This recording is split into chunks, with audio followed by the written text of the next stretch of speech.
High, আজকে এই jet প্ল্যানটাকে আমি একটু কাটিং করব এবং বনসাই লুক দেওয়ার চেষ্টা করব। তার জন্যই প্রথমে টবের মাটিটাকে ভালোভাবে খুঁড়ে নিয়েছি এবং গাছটার একটা ডাল রেখে বাকি সমস্ত ডালগুলো কেটে নিয়েছি এবং যে ডালটা রেখেছি সেটা যাতে সোজাভাবে ওঠে তার জন্য একটা লাঠি দিয়ে ভালোভাবে বেঁধে দিলাম যাতে সাপোর্ট পায় এবং সোজাভাবে গাছটা ওঠে।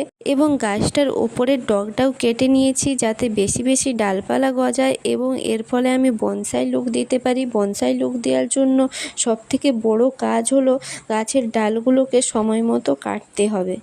যে ডালগুলো কেটেছি সেগুলো ফেলে দেব না, এই ডালগুলো আমি অন্য টবে বসিয়ে দেব যাতে নতুন গাছ তৈরি করতে পারি। এই ডালগুলো লাগানোর জন্য আমি দুটো টব নিয়েছি, দুটো টবে ভালোভাবে গাছগুলো লাগিয়ে দেব এবং ভালোভাবে জল দিয়ে দেব। আর যারা নতুন আছো তারা আমার চ্যানেলটিকে সাবস্ক্রাইব করে দাও।